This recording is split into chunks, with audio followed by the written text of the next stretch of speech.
thank you for it. And in the house, Senator Kerry Roberts is here. And you're all suited. I mean, you all dressed up. Got a tie on today. Got the tie on. I don't normally do that. I'm normally coming in sweats and shorts and whatever. In session. They're in session. Yeah. The Tennessee legislature is in session, so he is presenting himself best. So for anyone who ever wonders what a state senator does, January through the end of April. Yeah.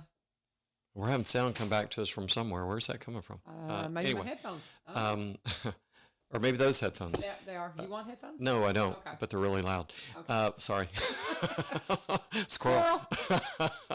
So anyway, they were really, really loud. I thought, all these speakers up here are on. And so I guess somebody had those headphones on that couldn't hear very well. Yeah, exactly. So I don't know. Anyway, they're the person who's going, what? What did you say? Yeah, that was my, when I was a kid, my dad would say, those headphones are on too loud. You're not going to be able to hear when you get older. And so I'd say, what? What did you say? Yeah, I tell all my kiddos, I tell them the reason why my ears ring all the time is because all my ears is a disc jockey. And you can't. I had them cranked, in the world of earbuds, AirPods, things like that, you can't get your kids to listen. It's like, no, I don't have it turned up too loud because my phone doesn't tell me it's too loud. So anyway, go ahead. So January through the end of April, we're in session. So, people ask what the life is like. And I'll have to tell you, I got tickled. Kathy Gunn, Kathy. Yes. She was downtown for a meeting a few weeks ago, and so I invited her to stay for just a little bit. And after a handful of meetings, she said, "Is every day like this?" And I said, "Not every day, but many of them." Mm-hmm. And you just kind of go from, I'll leave here. I have a meeting here in the district as soon as we're done. Then I've got to get downtown. We've got rule review at 10 a.m. That's going to last a couple hours. I don't know if there will be lunch or not. And then the whole afternoon is just 15-minute to 30-minute appointments. And it's like randomly changing channels on your TV. One meeting will be about this thing. The next meeting will be about something entirely different. And then blah, blah, blah. And then at 4:30, we go onto the Senate floor. And what time? 4:30. That late? That's what I was wondering. How that takes you in. I don't know. You think about you being in session. You're in session all day. They're going to be on the floor. But no, not until 4:30. Then how long does that last? Well, it could last a couple hours or, later in session, it might last several hours. I mean, there are times when we're in, during this period of time that, you don't leave Nashville till 9 or 10 o'clock at night, and then I got to drive all the way home and stay awake doing it. Well, and then that's one of the reasons why some of the senators and the representatives will stay in Nashville because it's just too far. And but anyway, but you get to come home, and so at least that. So, but we're talking with Senator Kerry Roberts, and they are in session. State House is in session, and there's a lot going on. It's just one of those things that you are super busy. Now, let's kind of address the elephant in the room. Mm-hmm. You were talking about how you are really encouraging Senator Mark Green Congressman. That was a Freudian slip, maybe. But anyway, maybe he'll run for senator one day. But he has announced that he is not going to seek re-election. Mm-hmm. And so that seat is, what's going to happen? You're really encouraging him to reconsider. Yeah. And a lot of people are. Well, first of all, Mark has a heart of service. Yes, he does. Military background. Well, he grew up on a pig farm in Mississippi. Me too. And not Mississippi, Kentucky. So he went to West Point, and he graduated with distinction. He served in the military. He went to medical school. He became a doctor, and he was a flight surgeon. And I think a lot of people have heard his story. He was the guy who kept watch over Saddam Hussein the night that Saddam was captured. Really? Did you not know that? No. Yeah. Really? Mm-hmm. I had no idea. He's got some interesting stories to tell. We've been trying to get him in here, and it's as much on me as them. We just haven't got our schedules together. Yeah. So Mark and I didn't know Mark until he was elected to the state Senate. Mm-hmm. And Mark and I became good friends and served together in the Senate. And I think, the world of Mark. And so I was thrilled for him. I hated to lose him when we lost him, in the state Senate, but was thrilled that he became a congressman. love John Rose. Love John Rose. You do too. Was glad, to have John Rose as our congressman, and no knock on John. But when we had the redistricting and Robertson County got put in Mark's district, it was just kind of a homecoming of sorts because, here Mark and I are representing, he was congressman for some of my Senate district. And I know people get Washington and Nashville confused all the time, not on the map, but in terms of who serves where. I serve in Nashville. I serve in the Tennessee State Senate. Mark serves in the United States House of Representatives. Okay, so he goes to Washington, I go to Nashville. But my state Senate district has part of Montgomery, Robertson, Cheatham, Dixon, Hickman, Humphreys County. So he represented part of that. John Rose represented part of it, and Jim Cooper represented part of it. So I had 3 different congressmen in my Tennessee State Senate district. After the redistricting, 100% of my district, which is now, Robertson, Cheatham, Dixon, Hickman, Humphreys, and part of Montgomery, is in Mark's congressional district, which is the 7th congressional district. So if you live within the geography of Robertson County, Mark is your congressman. And I am your state senator, and Doc Kumar is your Tennessee House. So Kumar and I are Tennessee House, Tennessee Senate, respectively. And so Mark is our United States congressman, and of course Marsha Blackburn and Bill Hagerty are our United States senators. So every state has 2 United States senators that represent the entire state. So your representatives, if you live in Robertson County, are Doc Kumar in the House, Kerry Robertson in the Senate for the state level in Nashville, Mark Green in the House in Congress, and Marsha and Bill Hagerty in the Senate in Congress. Okay, so I was totally caught by surprise when he announced that he wasn't going to seek re-election. I was shocked too. I was stunned. And I mean, his staff was too. Everyone was. And so I had one of his staff members in my office earlier that day, and I texted him. I said, "Did you know that? I mean, you didn't tell me." And he goes, "Man, I'm as surprised as anybody." Wow. So I think what's happened, there's an undercurrent, and it hasn't been probably publicly. No one's kind of gone public with it. But there's an undercurrent of, man, I wish he hadn't done that, because he has quickly risen to a level of leadership. We may not have that again, but he's on his way to being one of the most influential members of the United States House of Representatives. And so to get off that track is just, it's like, wow, Mark, we first of all, we respect your decision, but we also would you reconsider it? Would you reconsider? Is there and we don't know what, when Mark and Cammie sit down, his wife sit down and talk about this stuff. I mean, we don't know. You know how it is. You don't always know the rest of the story, or you don't know what's on someone's mind, or whatever the case might be. And so consequently, people respect the decision. But what I picked up on was talking to people, and as you might imagine, my phone blew up. Well, are you going to run? Are you going to run? Oh yeah. And of course, I was just like, well, I wish Mark would stay there. And everybody was like, yeah. So, but they don't want to say it out loud because you want to respect the guy's decision. So finally, yesterday, I just said it out loud. The media kept hounding me for a comment, and I finally just said, well, here's my comment. Mark, and I sent it to you. Mark Green ought to run for re-election. I read that last night, kind of late. Yeah, that's my best. That's my comment. So, so I had, when all this stuff started out, I went to Jack Johnson and Bill Powers, who are also state senators in the 7th Congressional District, and I said, "Hey, look, if either of you guys want to run for it, we don't need a divided Senate. We don't need multiple senators in." The Tennessee Senate running for the United States House of Representatives. So do either of you want to do it? And Jack's answer, which he said publicly, so I'll say it. He said, short answer, no. Long answer, hell no. Forgive me. And so he was done. He was out. And we knew that Bill Powers had thought about it before. To what Yeah. extent, I don't know, but it had been a conversation. So we both kind of looked at Bill, and Bill said, well, let me think about it. And so Bill, who I love dearly, and we sit beside each other on the Senate floor, one day he'd be like, yeah, I think I'm going to. And the next day it's like, no, I wasn't. And the thing about it is, and Bill, I really, really admire Bill. Bill has a special needs child that's about 30 years old. And let me tell you what, I love his heart.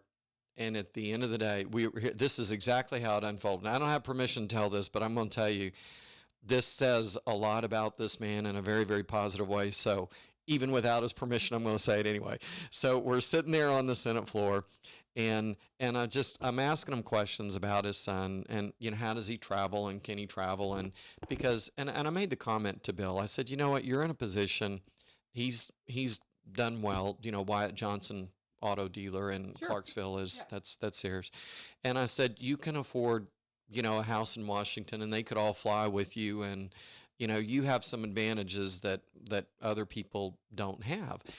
And he's like, well, Henry doesn't really travel well, and he said, I just don't see how that would work. And so a moment later, he elbowed me, and he showed me a picture on his phone of his family, and a beautiful picture, and Henry's at the bottom, and they've got their arms around him, and he said, I just keep thinking about this picture, and I just keep thinking about family. Yeah. And now keep in mind that morning, it's like it was he's on, and he's looking at this picture, and about 10 minutes later, Janet walks over to me and whispers in my ear, and she said, Bill posted a picture on his Facebook page saying he's not going to run. And so I walked over on a break. I walked over to where Janet was, and I said, show me the picture. And it was the picture that he'd been looking at. And I just smiled, and I went over to him, and I just said, I was kind of like, I said, well, first of all, thanks a lot, because now everybody's going to be asking me what I'm doing. And then, but that was a beautiful post. And if I don't know how many people are listening, follow Bill Powers, but look him up on Facebook, and it's a beautiful picture of his family. And you know what? He made the decision that was right for him. Yeah. And I really admire him for that, because so many people are willing to sacrifice their relationships and their family to do something like that. Mm-hmm. And it's not worth it. It's just not worth it. And I don't think, Congress is kind of a buzzsaw. You have to put your armor on, and you have to go to battle. So naturally, people started asking me what I was doing, and I didn't want to say, and I'm gonna say this and probably not say anything more, but, and you get this, but this is not something, and I realize, you record this and then you put this out for everybody to see, and someone may pick up on it, but, I get tired of politicians talking about, well, I'm going to pray about it. I'm going to pray about it. I'm going to pray about it. And just people are so cynical about that. And, but as believers, this more, as much or more than I do, that it's like you and I have had this discussion. I tell my kids, don't pray for God to bless your plans. Pray for God to reveal to you his plans. Yes. And so, you know what, LaVern, when you feel like you're at a place where God has you, and when you feel like you're doing what God has called you to do, then what you don't do is you don't get distracted by, it's like, looky here, looky. Yeah, right, yeah. And you stay focused. And I know there's a long time between now and the filing deadline, and not really. Well, I mean, is it? There is. Let me say it this way. Yeah. There is, for someone who's raised money, who's run a campaign, and who's been through those wars. And, I've been through 9, it's hard to believe, but I've been through 9 campaigns. Wow. So that's separating generals and primaries, but 9 generals and 9 primaries. And so from my perspective, I don't have a comment about it one way or the other. And, and that speaks more to the fact that I love what I'm doing, and I really feel like what I'm doing right now is what God has called me to do. Yep. Now that can change, and trying to explain that to a secular media it's just easier to say, I don't have any comment. But what I really want, truly, what I really want is I love having Mark Green as my representative in Congress. And if it would be a good thing for him to reconsider, Mhm. I would do that. So There I you would say, go. yeah, and don't hesitate to join me. If there's anybody out there that feels the same way, don't hesitate to post or comment to them and just let them know how you feel. Because you know what? The worst thing that can happen is it would make the guy go, well, hey, people were paying attention and they do appreciate what I did. You know what I mean? Yeah. There's no loss here in people saying, Mark, I wish you would run for reelection. Mm. And he's going to make the decision that's right for him. He's not, he doesn't give in to pressure. That's not going to happen. But if you feel that way, just speak it. So I love it. Okay. so there you go. There you go. Senator Kerry Roberts, State Senator Kerry Roberts. Let me, I explain to my students all the time. I have these, I teach audio and video production, but I tie that into the political world because it is such a part of audio and video production when it comes to the media. Right. And so we talk about it and the confusion over senators and congressmen and representatives Right. and things like that and how things work in Nashville versus Washington. I'm astounded. Well, here's at what's confusing. The lack of understanding. Yeah. Really. So, and you and I have had this discussion before, but you have a representative and a senator in Tennessee. You have a representative and senator in Washington, D.C. But what do? We call them congressmen, right? We call our representatives congressmen. And so we get confused. Congress has an upper chamber and a lower chamber, just like Tennessee General Assembly. So it's the General Assembly in Tennessee, it's Congress in Washington, and but we've all got five, I should say. We in that in the state of Tennessee, you have your rep and your senator, Kumar and myself, but then in Washington you have two. Big. Now that's not the way it started out, and if people know the history. Originally, our United States senators were not elected by popular vote. They were appointed by the General Assembly, and they should never have stopped doing that because that's what protected the states' rights and versus people saying, give me more, give me more, give me more. And we went through this phase in the 50s, 60s, 70s, 80s, where it was all about, we talk about pork barrel spending, and where you try to buy votes by bringing Washington dollars into your district, and that's what's allowed the deficit and everything else just completely spiral out of control. So if I could wave my magic wand for a day, we would return. And the reason they stopped doing that is not every state could agree on who their senators ought to be, and they were without representation.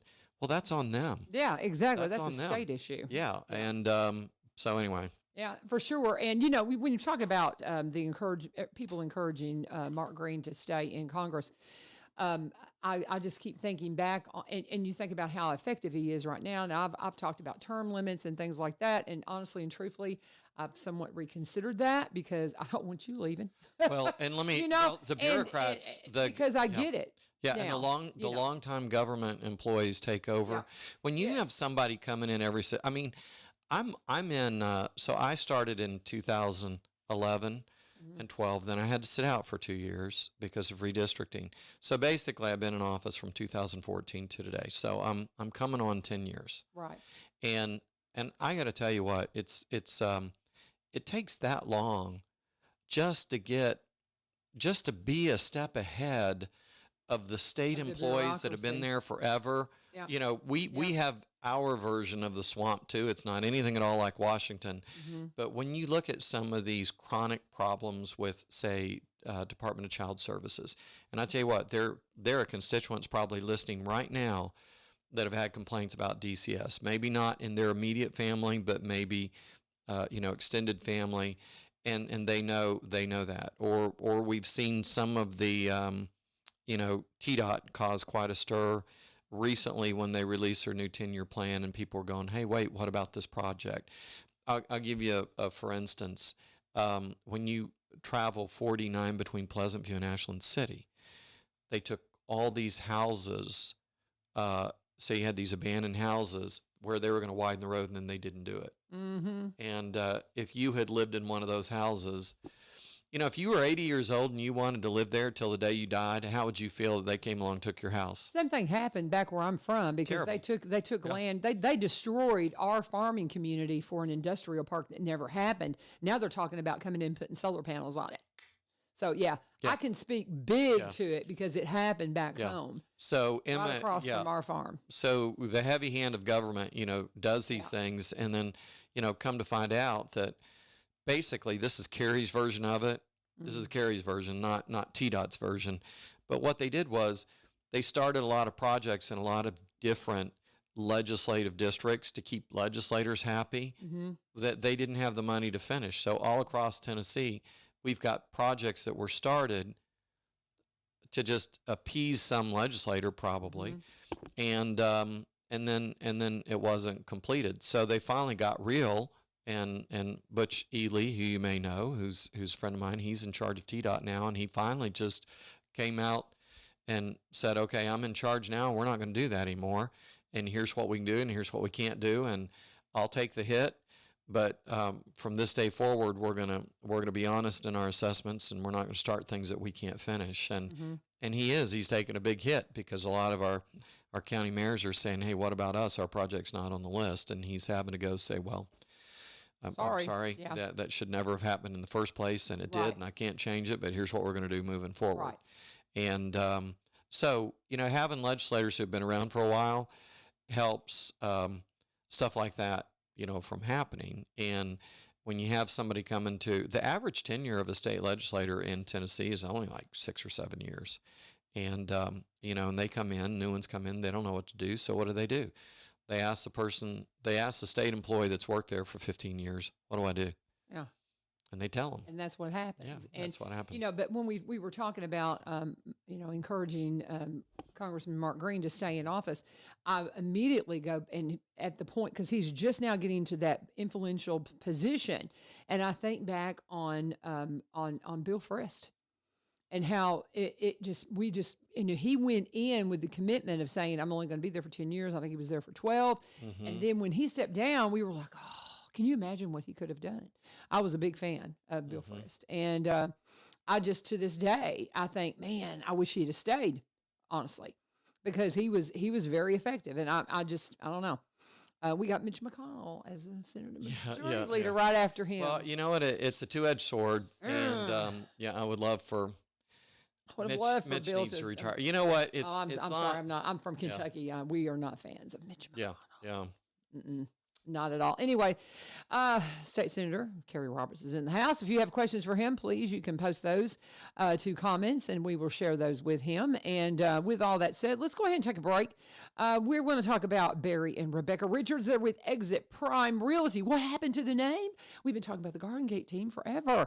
They're one of our original sponsors, one of our full-time sponsors. And what they did, Barry is now the broker here in Springfield, has an office there on the square, and then Rebecca is one of the agents out of White House. They took those two offices and they combined them for Exit Prime Realty. Same great team, same great exit team, just a new name. That's all it is.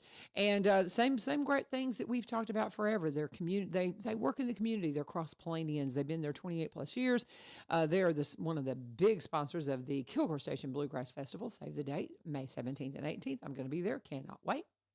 It's going to be fun, but they sponsor stuff all over town. They help all kinds of nonprofits. The videos that you see for Open Door Pregnancy and Resource Center, Barry does those, just does a wonderful job. He was a vice president of a media marketing company for 17 plus years in Nashville, and took that expertise and brings it to the real estate community. Can you imagine having a marketer on your team when you're trying to sell property?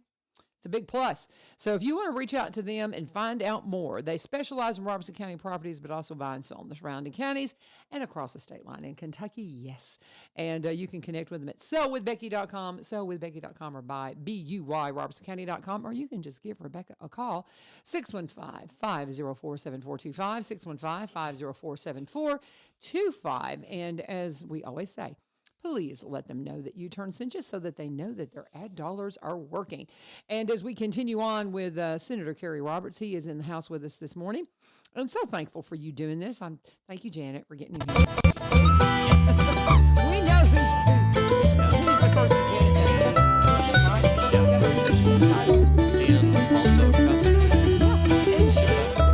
Yes, I did. We're the babies of the family. Well, and she is also there. Unlike you, that's her full-time gig. Yeah. So she keeps you informed when you're not in session. People don't realize the state senators get paid how much? $28,000 a year. Not much. Which is about what you spend on gas and tires. Yeah, pretty much. a year. But nonetheless, I mean, truly, it is not anything like what it is to work in Washington, because when you work in Washington, you get paid a lot more.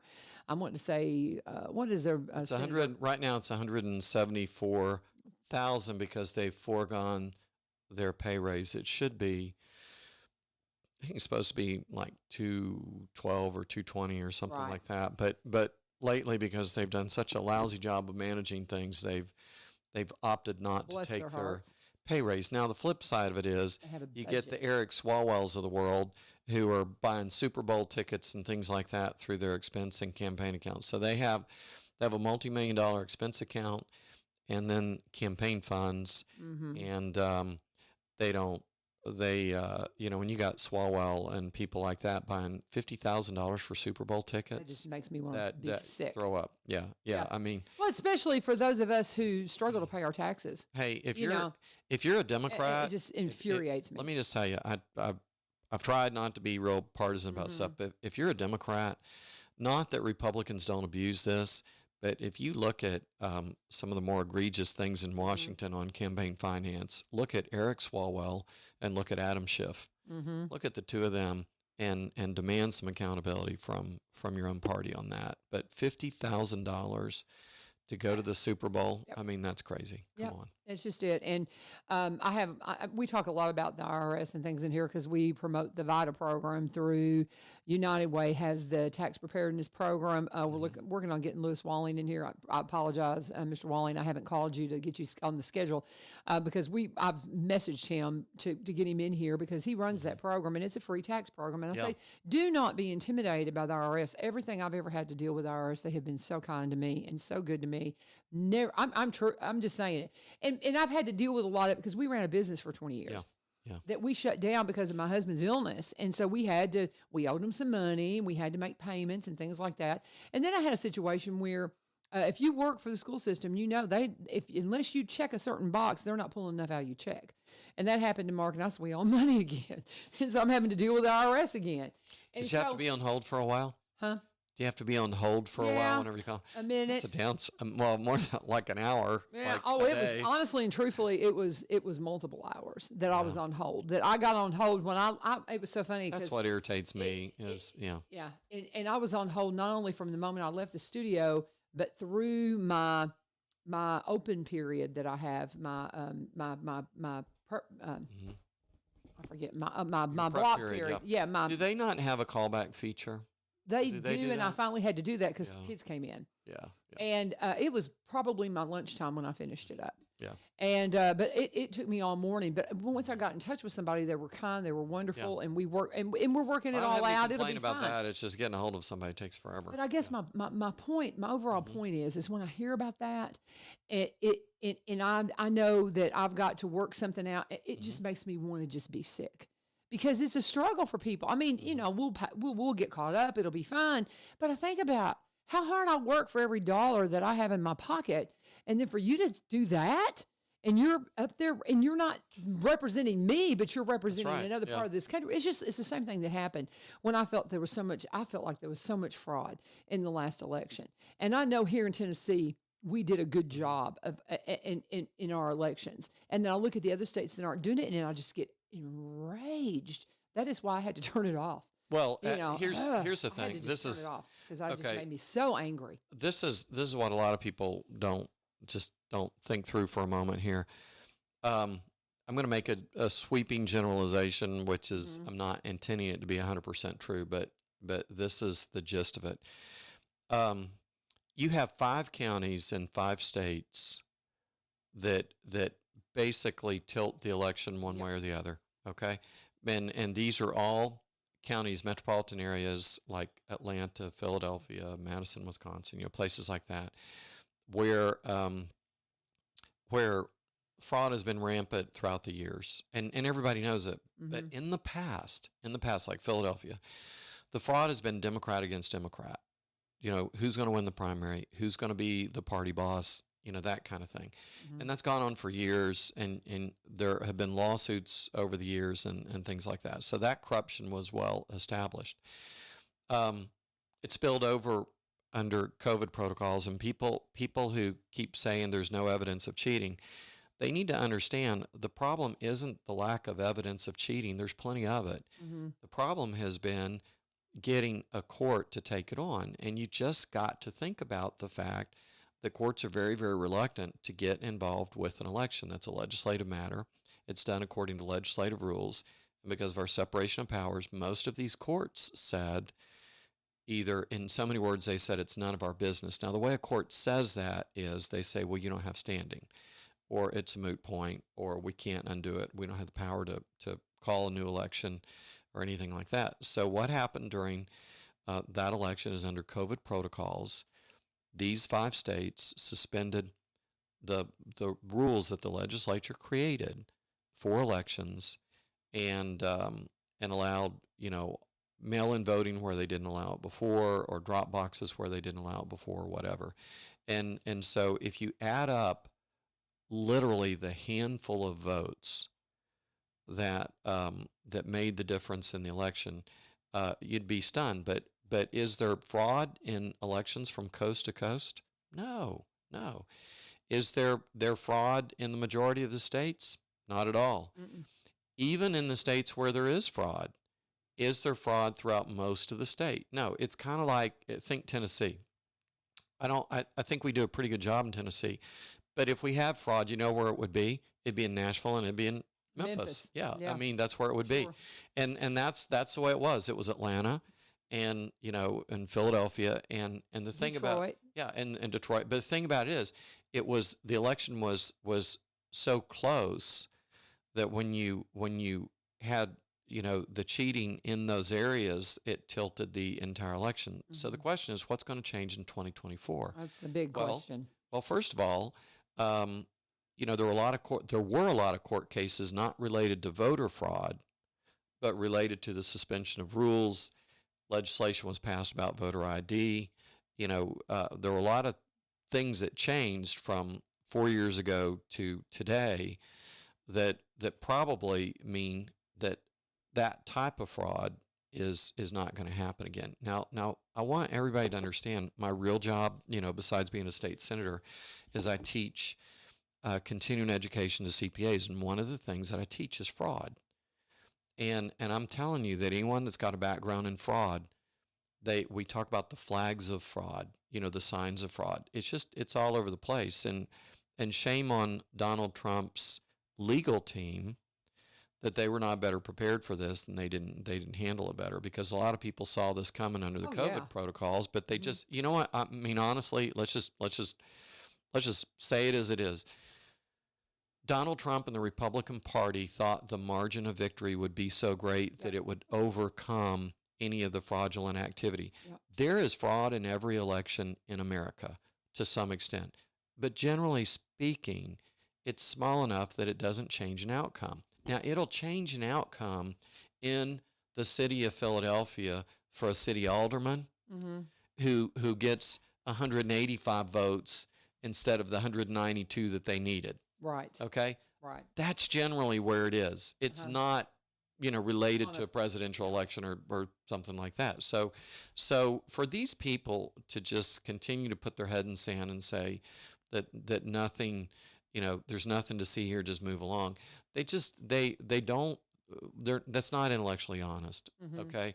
And to say, well, the courts and blah, blah, blah. I mean, could you point to a case where the court ruled on it? Where was this adjudicated? I mean, most of the cases were not heard because the judge said, I'm not getting into that. And the way they said, I'm not getting into that, they use various mechanisms. They could say you don't have standing or whatever.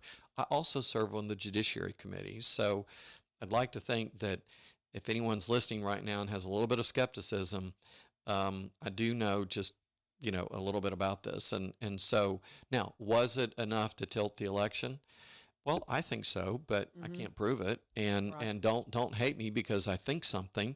And it doesn't change the fact that that, Joe Biden was made president, but we'll see what happens in 2024. The key question is going to be this: did the Republican Party and the Trump organization learn enough about how the cheating took place, and are they paying close enough attention to how the cheating may change to prevent this type of thing from happening in the future? And if they did, then we'll see the outcome. But all of this, we're calling it lawfare now, against Trump, tying him up in all these, court cases and things like that. I got to say this, it doesn't seem to be having any effect on him except building his support. He's growing in support with women. He was 2-1 over Nikki Haley in the South Carolina primary. Nobody saw that coming. Twice as many votes in a primary in South Carolina than it ever happened before, or whatever that number was. Growing rapidly in Hispanic. Stunning numbers in the black community. I don't want to call it the black conservative movement, but the black Trump movement is, whoa, I didn't see that really coming. is. I mean, it's amazing. And it's really taken off. So he's growing in key demographics that even at this point, the insiders in Washington in the Democratic Party are conceding that they're going to lose the White House. And so now they're trying to figure out what can they do via executive order or whatever to try to protect some of the things that they've done with respect to the war on coal, the climate and, things like that they've done, funding, programs. Like why are we giving millions of dollars to other countries to push LGBTQIA plus initiatives? What business do we have doing that? Why are we paying, for other countries to have transgender surgeries? Why are we doing stuff like that? And it's ridiculous. Yeah, so people have had enough. And what I'm encouraged by is, Trump is not totally, completely perceived by a lot of people as being Republican, right? He's just perceived as being Trump. And that's actually attracting a lot of Democrats. I'm shocked at how many Democrats have come over to Trump. And so it's going to be super interesting to see what happens between now and November. I don't know. I mean, I just say anything could happen. We live in a weird world right now. And, all I can say is the best thing this country can do is each one of us, and we've said this before, each one of us needs to go through an existential crisis. Why am I here? What am I doing? How did I get here? Who created me? That soul searching is what each one of us needs to become a better person. Because at the end of the day, are you a random, occurrence, or do you have a creator? And if I create something, why do I create something? I create it for a purpose. Okay? God created you for a purpose. And each one of us needs to go through that soul searching. If America as a country sort of has this individual existential crisis, maybe not a collective one, but an individual one, and we really contemplate why we're here, what's our purpose in life, how many of these things would solve themselves? Oh yeah. Amen. Everything you just said. And I gotta give a nod, as we've been sitting here talking about wondering what's going to happen. I miss Phil Valentine, because I'll tell you, he nailed it before the election. He was talking about how that Trump needed to get in front of this. He says, you see them pulling up in front of the bank. They've got their mask on. They've got their weapons in hand. They're about to rob the bank. And if you don't stop it, you're not going to win. He nailed it. Yeah. He absolutely nailed it. And I think because of his family's political background, he was very good at analysis on this kind of stuff. And man, I miss him because he nailed it. And of course, for those of you who don't know, Phil, we lost him to COVID. It just makes me sick that is the way he passed, because of his things he said about COVID, and they'll forget how brilliant he really was. Yeah. Phil Valentine was brilliant when it comes to political analysis, and I miss him terribly. And yeah, he picked it. I was like, oh, I hope you're wrong. He was not. He was not. He saw it coming. He warned against it, and nobody listened. But like you said, maybe this time they have listened to, to what's being said. So Well, we'll see. What I would like to see, I mean, this goes back to the first time Donald Trump ran. I've said this before. I was a Rick Perry guy because I thought, well, if I was remembering when the Democrats were courting Trump to run a few years earlier, and Right. I was not in favor of Trump at I was all. skeptical. I was skeptical. like, come on. And one by Really? one, they just kept dropping like Yep. flies. And then Yep. finally, I just said, okay, I'm not betting against Donald Trump again ever.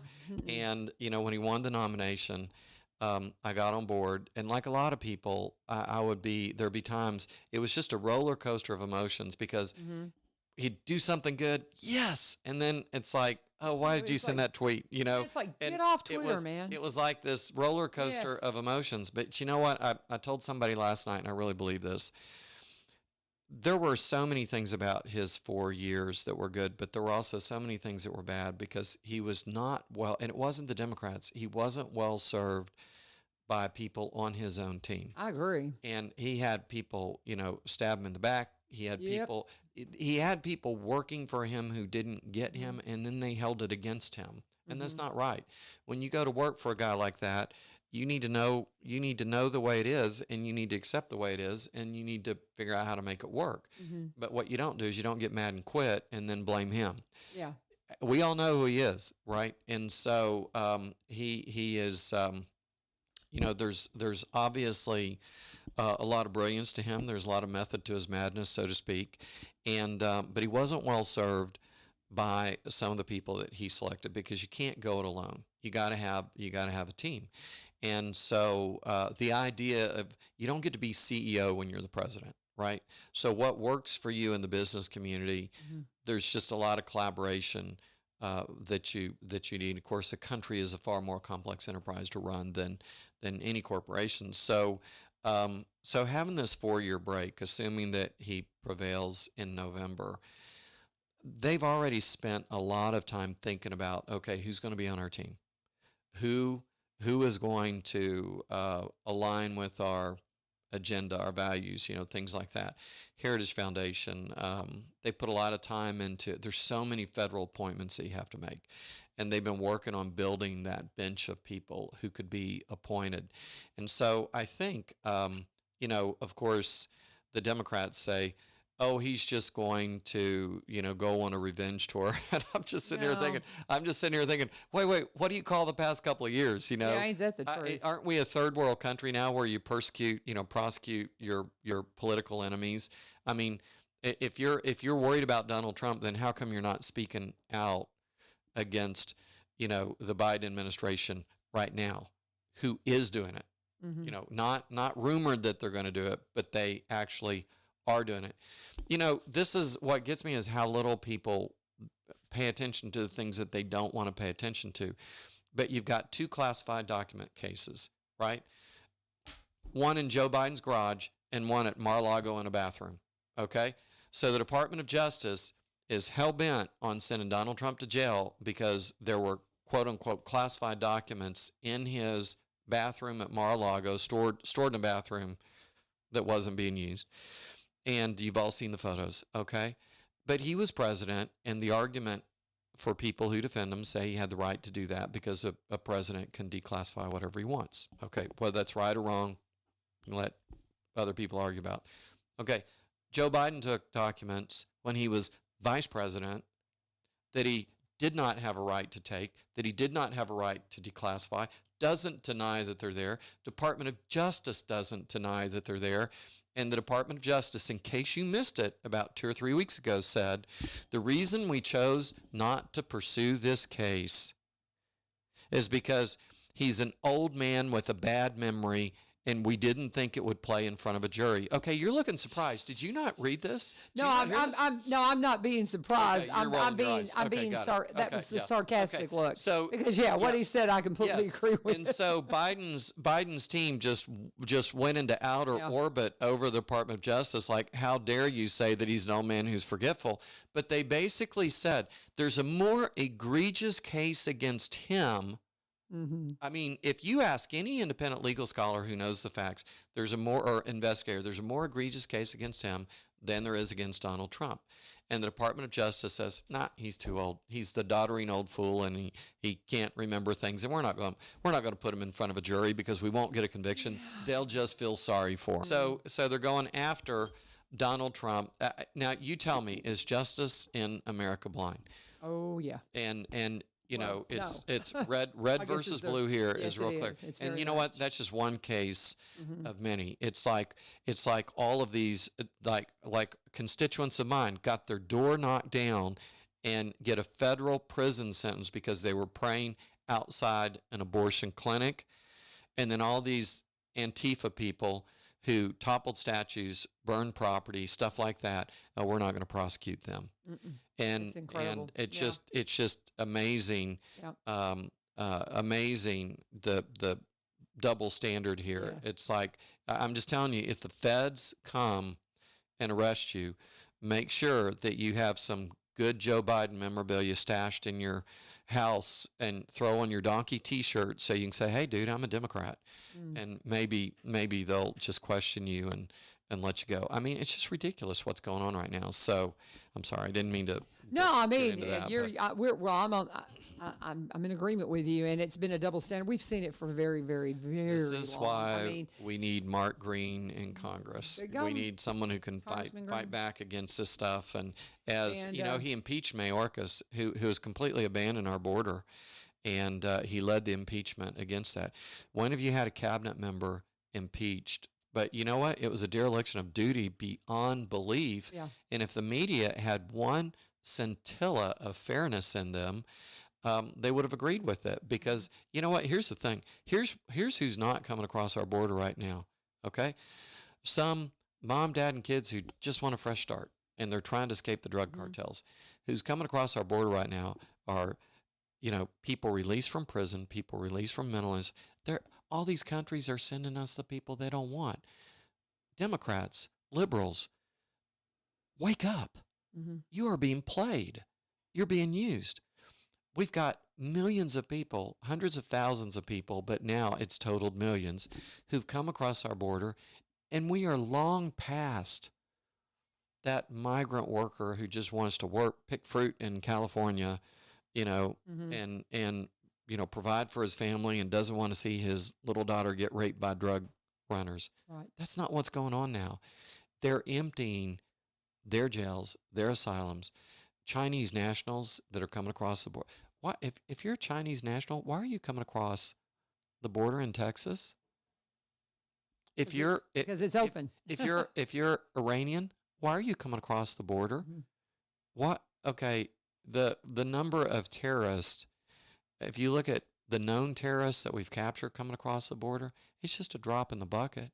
I mean, there are several hundred known terrorists that they've stopped. Okay, but who knows how many that they've. And the big concern, and I've had this conversation with people.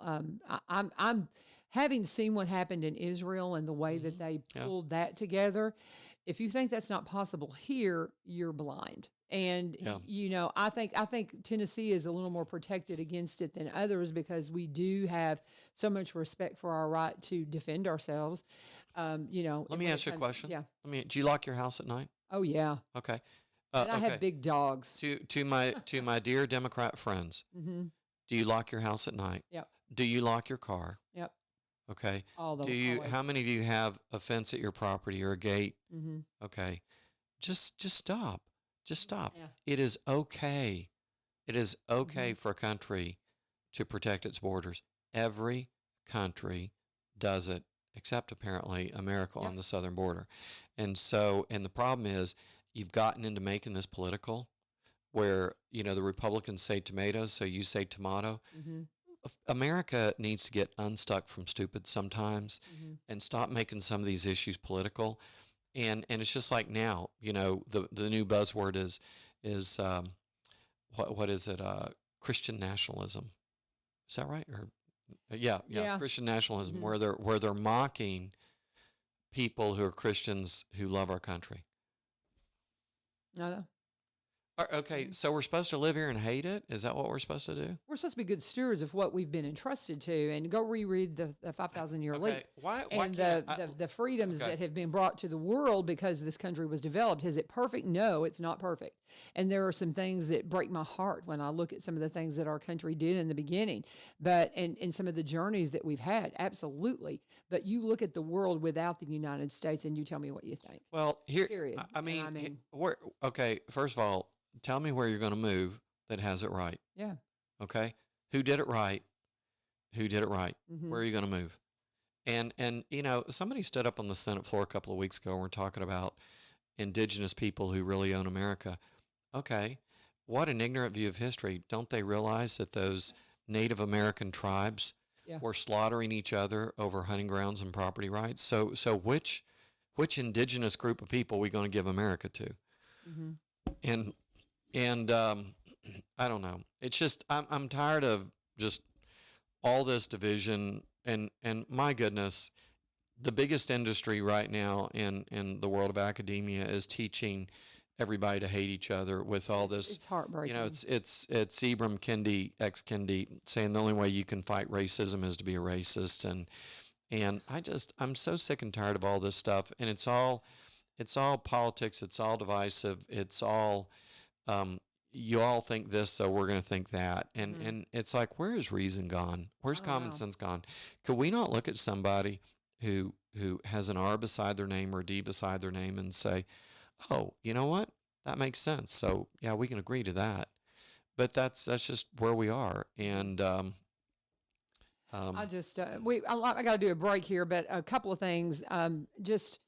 And I got to go right at 8, so I got to tell you Okay. that. One of the things that I think, and this is something that, I ran for Congress. Like I said, I've had a hard time going, God, what was that all about? But I know it had, because I'm where I'm at. It's where I'm supposed to be. Yeah. But it was also a lot of fun, wasn't it? It was very insightful. Hard, I got to know a lot of really cool people. I got to know the Rose family very well and think the world of them.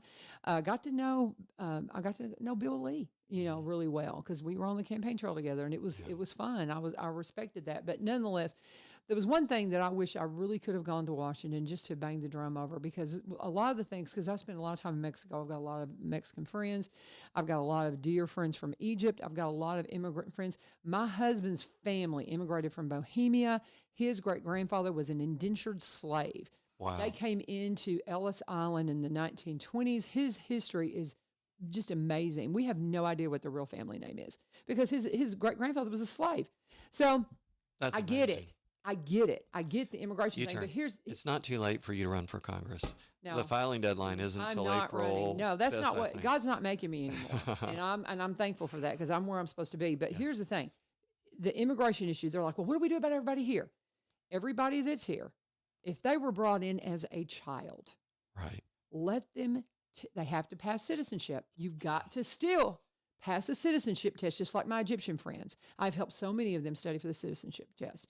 If you were brought here illegally, I don't care if you were a child, I would say, if you were brought here as a minor, you get the option to take the citizenship test, but you have to take it. You have to become a citizen and apply for citizenship. But if you came here illegally and you were a legal adult and you have little kids here, give them a work visa, but they have to keep renewing it, but they never get the know to become a citizen, know because what? you've got to respect that. But let them live here with their family and respect the laws. And my Egyptian friends get no That's right. benefits because they have immigrated legally. Correct. They get nothing to help them. They get no handouts, nothing to help them. Then the people who are here illegally, if you came illegally, get a work visa, whatever. But if a child was brought in, these kids that are in my classroom that were brought here, then give them a pathway to citizenship. But the ones who were adults and made that decision, no. However, to all that, go ahead. I don't disagree. I don't disagree with any of that, but I would say part of that negotiation has to be this: we build the wall, Yes, absolutely. Do that We first. end birthright Absolutely. citizenship. Yes, And then what we absolutely. do is we Yes. take everybody who is here illegally, Yes. and we can kind of categorize people depending on the circumstance. And they either, like you said, they don't ever get citizenship, Yep. but they can stay here as long as they, pay their taxes, have a visa, whatever. And then we have those who we can put on a path to citizenship. Yes. But the key is you got to stop it. Yes. Stop it. That's the one thing I forgot to say. Both but those yes, things. I'm And completely in birthright agreement. citizenship is a huge magnet. Ridiculous. And who else does that? No, we did it because of slavery. Well, and Because when we stopped slavery, it was like, it was to protect well, if those. we've repudiated everything like, else related to slavery, why have the liberals I not have no repudiated idea. that? It's Isn't it funny? It's They've wanted to dismantle every other institution related to Unbelievable. slavery, but not that one. Senator Kerry Roberts is in the house. I'm gonna you know what? get Yeah. you to address one thing, and then I'm gonna do the ad and let you go straight up Okay. at 8:00. Okay. But I want you to address something I need for my class, and you explained this I think last time, but I want you to explain it real quickly for me so I Okay. can use it maybe in my news okay, excerpt. okay. I want you to explain why we have to shut down school when we're having an election. Did I explain that to you before? I think you did. Well, they use the schools for voting precincts, Mm-hmm. and I think it's just an expediency thing. But no, I don't remember explaining that Okay, before. because I thought it was a law. well, I thought it was a law that oh. if you have the school as a polling place, you have to shut it down. I was thinking you and I discussed that. Maybe no, not. we didn't. We didn't. Maybe I don't know who it was I discussed well, that with. I do believe that there is. Wow, that's a great question. I do believe now that you say that there is statutory reference on that, but the origin of it is it's just expediency. You've got a school, you need to keep a safe place for kids, and so if you're letting the public come and go freely, Right. because we want free and fair elections, so you want people to be able to come and go freely. Having adults come and go from your school all day, where you're not, you're not checking Sign them IDs to in, let sign- them yeah, in. exactly. And then it's just better for the kids to not be there.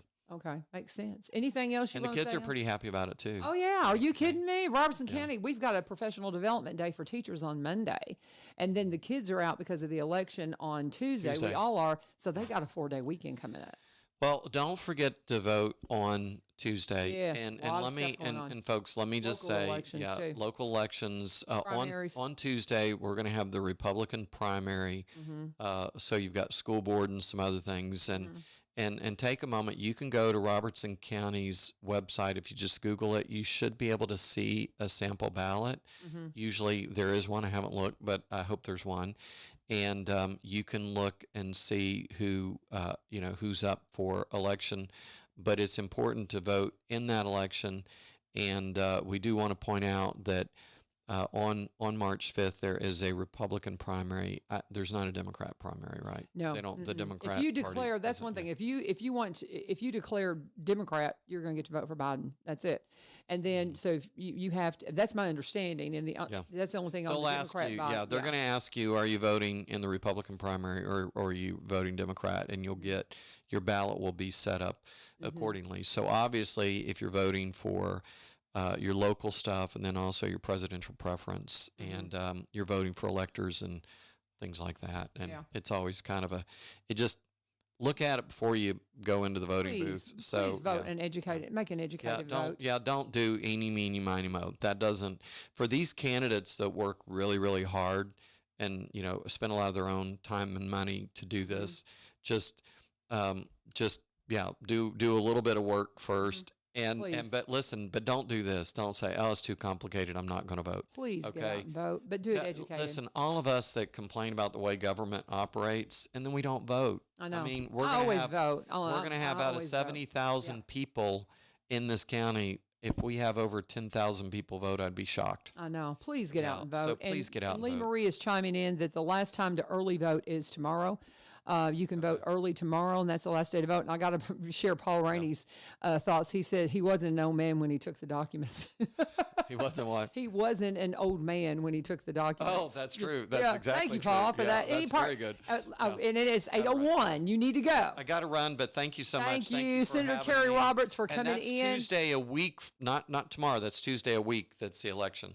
Yeah. So let's not. Yeah, the election, but the last day to early votes Yeah, tomorrow. yeah, But yeah. the election is a week Itself, from election tomorrow. day is a week from Yes, tomorrow. we'll Yeah, keep okay. reminding everybody. Thank you, State Senator Kerry Roberts, for joining us, and thank you guys for joining us. And on our way out, we're going to talk about one of our wonderful sponsors, Cumberland Connect. Have you gotten connected to Cumberland Connect yet? You know, I should have gotten Senator Roberts while he was in here, because they finally gave him the option of connecting. But if you've seen, they're doing all kinds of stuff on their property. So I'm not sure they've got it hooked up yet, but he does have the option, because just like any Cumberland Electric customer, you're going to have the option for high-speed internet like the rest of us. I got mine about a year ago now, and I got a gig. Most everybody that sits down in here too, that's got Cumberland Connect, is in the gig club, because it's $80 and it's amazing. Wonderful high-speed internet that you can have for just $80. I was paying $65 a month for terrible internet until I had the option to go Cumberland Connect. It is wonderful. It is great customer service. It's local. They have helped me tremendously with the things that I want to do on my farm. Cannot say enough about, if you want to call them and just ask questions, 800-987-2362, 1-800-987-2362. Give them your address. Say, well, are you here yet? Odds are they probably are. There's only a few that they haven't got connected to. And they'll get you hooked up with high-speed internet, and you're going to love it. $80 will get you a gig. They've got all kinds of packages, though, that you can get. Keeping in mind that they have the Affordable Connectivity Program, which means if you're somebody that's in a household that you need some help financially, well, because it's a utility now and everybody needs it, you can qualify for the Affordable Connectivity Program, which will give you $30, up to $30 per month, to help with broadband services. And they've got packages starting at just $30 per month. They're a whole lot better than what I was paying $65 a month for. Just saying. Cumberland Connect, cumberlandconnect.org is where you can go online, put in your address, and see if they're already ready to connect you. And when you talk to Cumberland Connect, you know what to do. Please always let us know. No turn